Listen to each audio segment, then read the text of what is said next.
बिस्मिल्लाहिर्रहमानिर्रहीम, अस्सलाम वालेकुम। खेलों की खबरों पर तबसरा और तज़ियों सजे स्कोर के एक और प्रोग्राम के साथ सैयद याया हुसैनी आपकी खिदमत में हाजिर है। पाकिस्तान क्रिकेट टीम का अब अगला बैनुल अक़वामी असाइनमेंट दौरा बांग्लादेश है। गुइंशा जुलाई में बांग्लादेश का दौरा कर रहे हैं, जहां वो T20 सीरीज़ में हिस्सा लेंगे। इस दौरान पाकिस्तान क्रिकेट बोर्ड ने कौमी क्रिकेटर्स के लिए स्किल्स कैंप का इनेकाद किया है, जिसका पहला मरहला लाहौर के नेशनल क्रिकेट अकेडमी में शुरू हो गया है। पाकिस्तान क्रिकेट बोर्ड के मुताबिक स्किल कैंप 20 रोज़ पर मुश्तमिल होगा, जिसके 3 मरहले होंगे, जहां खिलाड़ी शिरकत करेंगे। पहले मरहले में 15 खिलाड़ी कैंप में मदऊ किए गए हैं। कैंप का दूसरा मरहला 23 जून से और तीसरा मरहला 30 जून से शुरू होगा।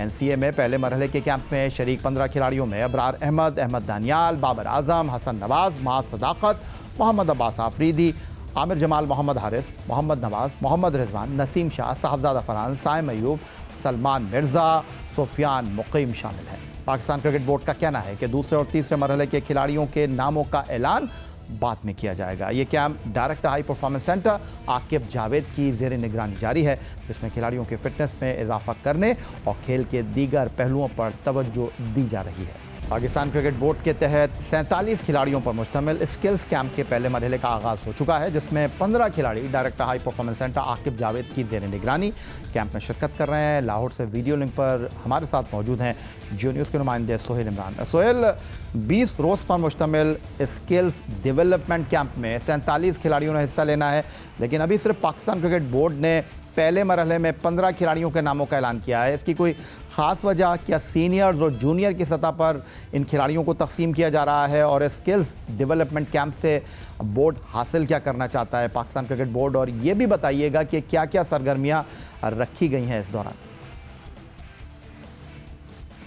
जी, ये सबसे पहले तो हम ये जिक्र करना चाहेंगे कि नेशनल क्रिकेट अकेडमी में एक अरसा के बाद यहाँ पर कोई एक कैंप लगाया जा रहा है। बड़ी मुद्दत से इसकी कमी जो है वो बड़ी शिद्दत से महसूस की जा रही थी, लेकिन नेशनल क्रिकेट अकेडमी की रौनकें बहाल नहीं हो रही थी।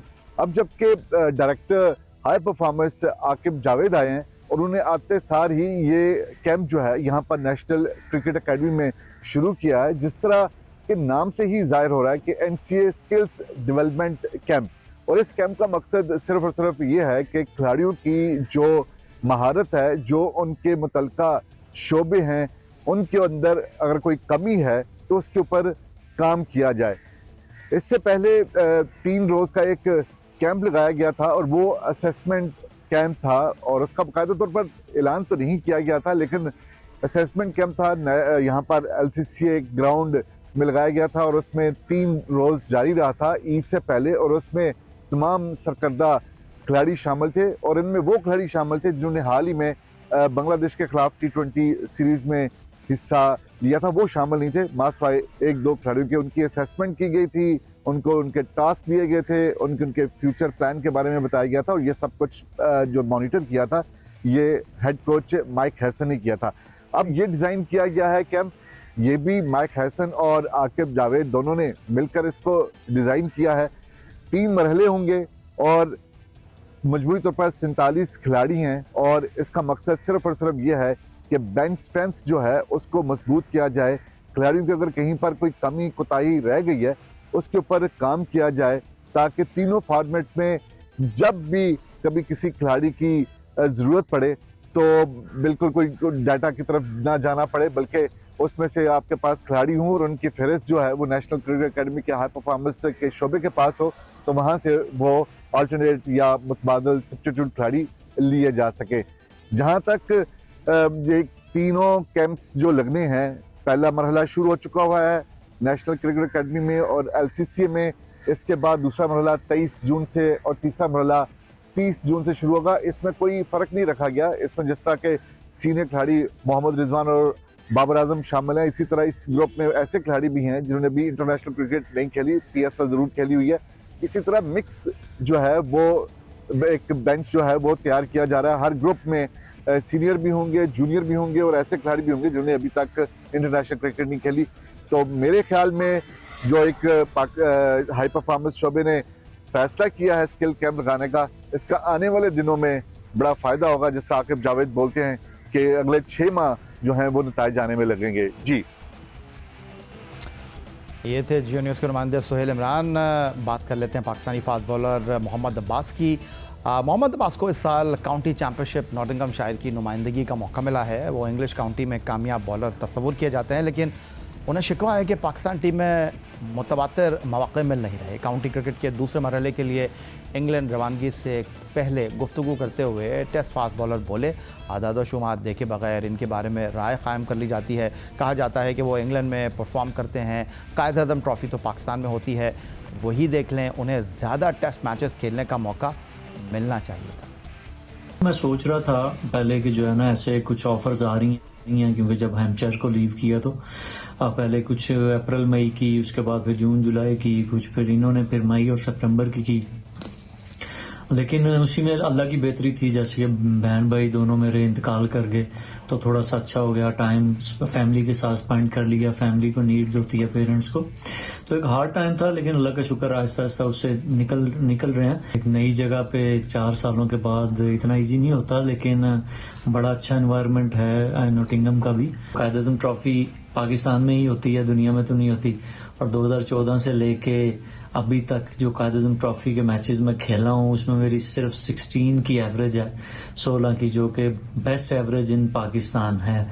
और दुनिया में इस टाइम पे जो भी कोई एक्टिव फास्ट बॉलर खेल रहा है और उसकी 600 से ज़्यादा विकटें हैं, तो उसमें मैं एवरेज वाइज में नंबर 1 हूँ।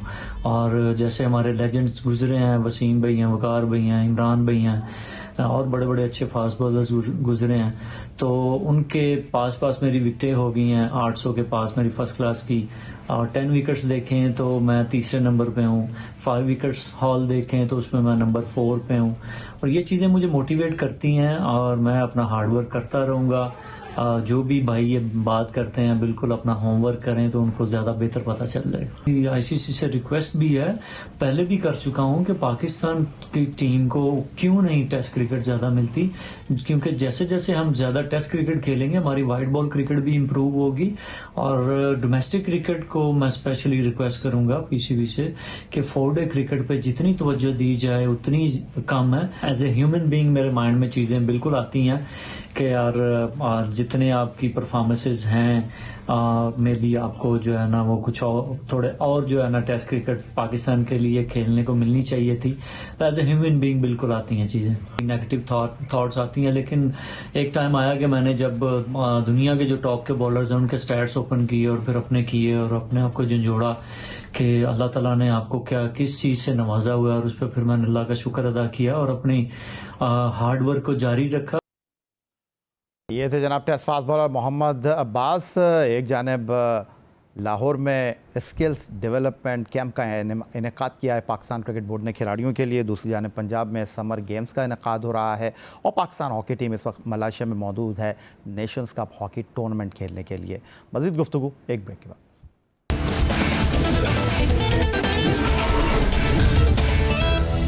मलेशिया के शहर कुआलालंपुर में जारी FIH nation cup hockey tournament में पाकिस्तान टीम ने अपनी मुहिम का आगाज़ कर दिया है। टूर्नामेंट के पहले मैच में पाकिस्तान और मलेशिया के दरमियान सनसनीखेज और दिलचस्प मुकाबला हुआ, जिसमें पाकिस्तान बढ़तरी हासिल करने के बावजूद फतह हासिल न कर सका और मैच 3-3 गोल से बराबरी पर ख़त्म हुआ। पाकिस्तान ने मैच के पहले क्वार्टर से अच्छा मुकाबला किया और अहमद नदीम और अब्दुल रहमान के गोल के साथ पाकिस्तान को 2 गोल की बढ़तरी दिलाई। इब्तदाई 3 क्वार्टर तक पाकिस्तान को ये सबकत हासिल रही, लेकिन आखिरी क्वार्टर में मलेशियन टीम ने उम्दा कमबैक किया, शानदार खेल का मुजाहरा किया और लगातार 2 गोल बनाकर मैच 2-2 गोल से बराबर कर दिया। पाकिस्तान ने राना वहीद अशरफ के गोल के साथ फिर कमबैक किया और पाकिस्तान को एक बार फिर बढ़तरी दिला दी, लेकिन सिर्फ 2 मिनट बाद मलेशिया ने गेंद को गोल पोस्ट में फेंककर मैच का स्कोर 3-3 कर दिया, जो मैच के इख्तिताम तक बरकरार रहा। इवेंट में पाकिस्तान टीम अपना दूसरा मैच 17 जून को जापान के खिलाफ खेलेगी, जबकि तीसरा मैच 18 जून को न्यूजीलैंड के खिलाफ होगा। IHF नेशंस कप में पाकिस्तान और मलेशिया के दरमियान मैच पर गुफ्तगू करने के लिए हमारे साथ मौजूद हैं पाकिस्तान हॉकी फेडरेशन के सेक्रेटरी ओलंपियन राना मुजाहिद साहब। खुशामदीद कहेंगे आपको। और सबसे पहले मैं पाकिस्तान और मलेशिया के दरमियान मैच के हवाले से आपके तासुरात जानना चाहता हूँ। क्या आप समझते हैं कि ये एक जीता हुआ मैच था जो हमारे हाथ से निकल गया? जी हाँ, सबसे पहले तो मैं ये बात कहूँगा कि ठीक बात है आपकी, ये मैच जीत रहे थे और जीता हुआ भी था, लेकिन कुछ हमारे खिलाड़ियों के कार्ड्स देखने की वजह से ये नौबत आई कि हमने कार्ड्स जो थे वो ज़रूरत से ज़्यादा देखे हैं, जिससे हम किसी टाइम 9 खिलाड़ियों से खेल रहे थे, किसी टाइम 10 खिलाड़ियों से खेल रहे थे। तो ये बड़ा मुश्किल मरहला था कि उस वक़्त इसको खेला जाता। तो मैं समझता हूँ कि फिर भी बड़ी अच्छी बात थी कि पाकिस्तान ने कम से कम इस मैच को खोया नहीं, वरना जिस अंदाज से हमें कार्ड हुए हैं उस अंदाज से हम ये मैच लूज़ भी कर सकते थे भैया। बहुत शुक्रिया। ओलंपियन राना मुजाहिद हमारे साथ मौजूद थे, पाकिस्तान हॉकी फेडरेशन के सेक्रेटरी, और कर रहे थे पाकिस्तान हॉकी टीम की नेशंस कप हॉकी टूर्नामेंट की कारकर्दगी और मुस्तकबिल के इवेंट के हवाले से। Commonwealth game gold medallist weightlifter Nooh Dastgir Butt ने पाकिस्तान के लिए 2 गोल्ड मेडल जीत लिए। नूह दस्तगीर भट्ट ने वर्ल्ड स्ट्रॉन्ग मैन चैम्पियनशिप 2025 में उम्दा कारकर्दगी का मुजाहरा करते हुए अपना टाइटल कामयाबी से बरकरार रखा और उज़्बेकिस्तान में होने वाले मुकाबले में 2 तिलाई तमगे जीते। नूह भट्ट ने इब्तदाई राउंड में तमाम दस्तयाब पॉइंट हासिल किए और आखिरकार मुकाबले के बिला मुकाबला चैम्पियन बनकर सामने आए। ये मुसलसल दूसरा साल है जब भट्ट ने वर्ल्ड स्ट्रॉन्ग मैन का टाइटल अपने नाम किया। नूह दस्तगीर भट्ट ने उज़्बेकिस्तान के खिलाड़ी को शिकस्त दी। नूह दस्तगीर भट्ट ने 14 किलोग्राम के तलवार को सबसे ज़्यादा देर हवा में बुलंद रखा। पाकिस्तान वेट लिफ्टिंग फेडरेशन के हुक्काम ने भट्ट की इस कामयाबी को मुल्क में ताकतवर खेलों के लिए एक तारीखी संग मील करार दिया। तर्जुमा ने कहा, नूह ने नौजवान नस्ल के लिए एक मयार कायम कर दिया है। उनकी मेहनत और नज़्म व ज़ब्त पर उभरते हुए एथलीट के लिए ये बात मशअले राह है। 3 मरतबा के world snooker champion Mohammad Asif ने Commonwealth snooker and billiard sports championship 2025 के लिए क्वालिफाई कर लिया है। Pakistan billiard and snooker association के मुताबिक पाकिस्तान के माइना स्क्यूस्ट मोहम्मद आसिफ ने हाल ही में दोहा कतर में मुनक्किदा IBSF world snooker championship 2024 champion बनकर Commonwealth snooker and billiard snooker championship 2025 के लिए क्वालिफाई किया है, जो मॉरिशस में मुनक्किद की जाएगी। World confederation of billiard sports की जानिब से ये चैम्पियनशिप 2 जुलाई से 6 जुलाई तक होगी। मोहम्मद आसिफ के वीज़े की दरख्वास्त मॉरिशस के इस्लामाबाद में मौजूद सफारतखाने में जमा करवा दी गई है और अब मोहम्मद आसिफ वीज़ा मिलने के मुंतज़र हैं। वज़ीर आला पंजाब समर गेम 2025 का आगाज़ लाहौर में हो गया। वज़ीर आला पंजाब समर गेम्स के इंटर डिवीज़न मरहले की इफ्तिताही तकरीब नश्तर पार्क स्पोर्ट्स कॉम्प्लेक्स के इंडोर जिम्नाजियम में मुनक्किद हुई। मार्च पास्ट में 9 डिवीज़न के 700 से ज़ायद खिलाड़ियों ने शिरकत की। वज़ीर आला पंजाब समर गेम 2025 में हॉकी, कबड्डी, वॉलीबॉल और बैडमिंटन के मुकाबलों में जीतने वालों को 75 लाख रुपए के इनामात दिए जाएंगे। गेम्स 18 जून तक जारी रहेंगे। इफ्तिताही तकरीब के अख्तिताम पर होने वाली म्यूज़िकल परफॉर्मेंस से एथलीट्स ने खूब लुत्फ़ उठाया। वज़ीर खेल पंजाब फैसल खोकर ने गेम्स का इफ्तिताह किया। गेम्स के बाकायदा आगाज़ का ऐलान करते हुए उन्होंने कहा कि बासलाहियत खिलाड़ी समर गेम में हिस्सा ले रहे हैं और इस सतह से यकीनी तौर पर कौमी सतह पर टैलेंट सामने आएगा।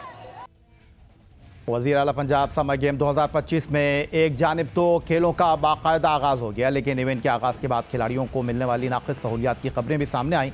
गेम में शिरकत करने वाले 8 डिवीज़न के 700 शायद मर्द और ख़वातीन खिलाड़ियों को खेल के मैदान में कारकर्दगी दिखाने से ज़्यादा रिहाइश और खाने की बुनियादी सहूलतों के लिए जिद्दोजहद करना पड़ी। लाहौर के नश्तर पार्क स्पोर्ट्स कॉम्प्लेक्स में खिलाड़ी न सिर्फ रिहाइश के मसाइल से दो चार रहे, बल्कि शदीद गर्मी में खाने के लिए करीबी बस्तियों और मार्केटों तक पैदल जाने पर मजबूर रहे। कॉम्प्लेक्स के अंदर खाने का कोई इंतजाम मौजूद न था। खिलाड़ियों का कहना है कि करीबी होटलों का खाना गैर मेयारी है, जिसकी वजह से कई खिलाड़ी बीमार भी हो चुके हैं।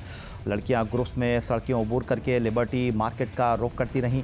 हर खिलाड़ी को रोज़ाना 1500 रुपये डेली अलाउंस दिया जा रहा है, मगर शदीद गर्मियों मुनासिब खाने की अदम दस्तियाबी ने मसाइल बढ़ा दिया है। खिलाड़ियों के लिए रिहाइश के मामलात भी बेहतर नहीं। कई डिवीज़न के खिलाड़ियों को एक ही हॉल में रखा गया है, जिस पर कोचेज़ और खिलाड़ियों ने तहफ़्फ़ुज़ात का इजहार भी किया है। बिजली की आंख मचोली, गुंजाइश से ज़्यादा खिलाड़ियों की मौजूदगी और नाकाफ़ी सहूलियात के बावजूद नौजवान खिलाड़ी अपने खेल पर तवज्जो मरकूज़ करने की कोशिश में मगन है। वज़ीर आला पंजाब समर गेम 2025 पर गुफ्तगू करने के लिए वीडियो लिंक पर लाहौर से हमारे साथ मौजूद हैं खिज़र अफजाल चौधरी साहब, डायरेक्टर जनरल स्पोर्ट्स पंजाब। खुशामदीद कहता हूँ खिज़र साहब आपको। और बहुत अच्छा इक़दाम है हुकूमत पंजाब की जानिब से समर गेम के इनेकाद का, लेकिन हमने ये देखा कि इवेंट के लिए बड़ी रकम भी मुख्तस होती है, हर तरह की प्रमोशन भी होती है, लेकिन फिर आगाज़ के साथ ही ऐसी मनफी ख़बरें भी सामने आती हैं। समर गेम जैसे अहम इवेंट में जब खिलाड़ियों को रिहाइश और खाने जैसी बुनियादी सहूलियात के लिए मुश्किलात का सामना करना पड़े, तो इसका ज़िम्मेदार आप किसे समझते हैं? जी, सबसे पहले तो याया साहब बहुत शुक्रिया आपका कि आपने मुझे इस प्रोग्राम में मौका दिया।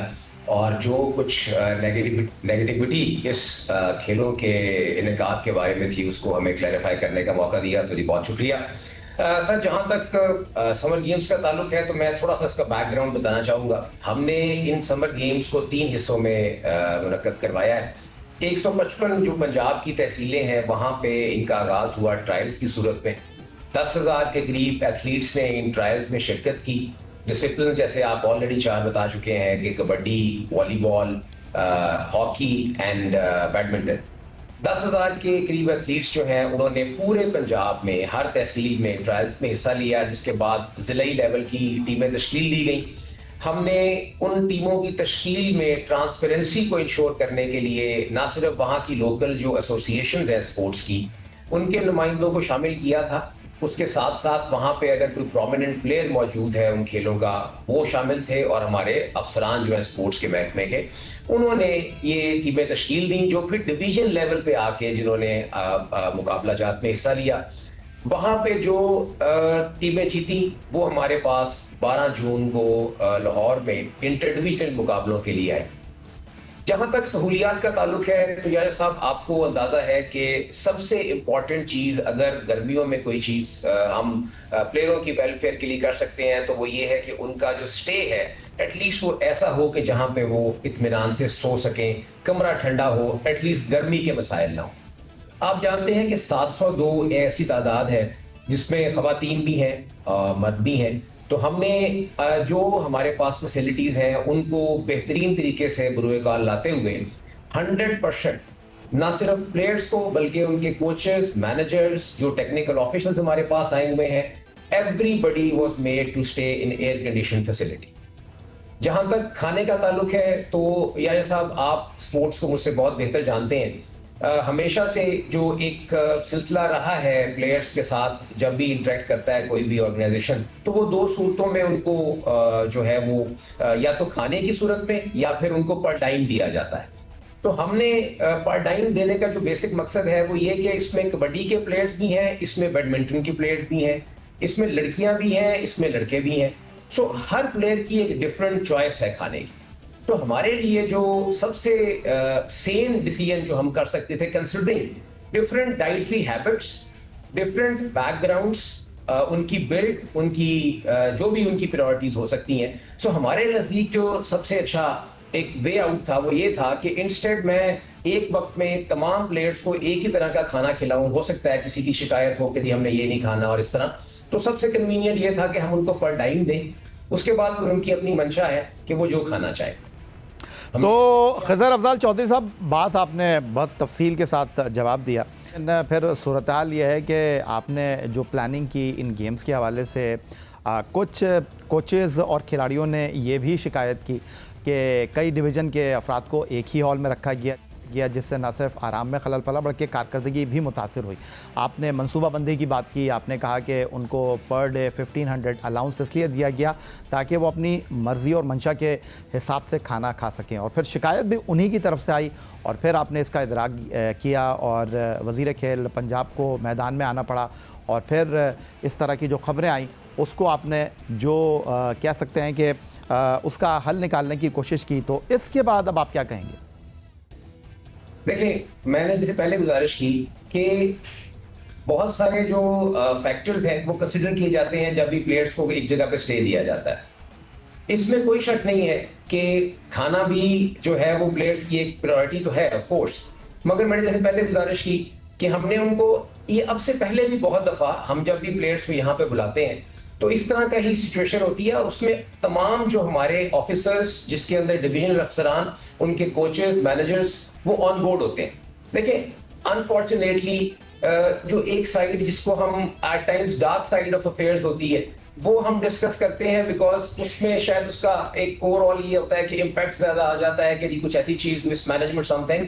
मगर आप यकीन मानिए कि जब मिनिस्टर साहब यहाँ तशरीफ लाए, उन्होंने खुद प्लेयर्स के साथ इंटरेक्ट किया। यहाँ पे खवातीन मौजूद हैं कोई तकरीबन 300 के करीब, उनके साथ 1 by 1 इंटरेक्ट किया।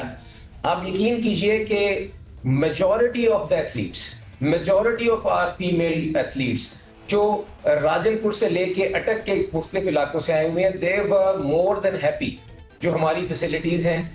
और मैं आपको बड़े यकीन के साथ और बड़ी जिम्मेदारी के साथ कह सकता हूं कि हमारी फैसिलिटी जो है वो अल्हम्दुलिल्लाह सिर्फ पंजाब ही में नहीं पूरे पाकिस्तान में one of the best facilities है।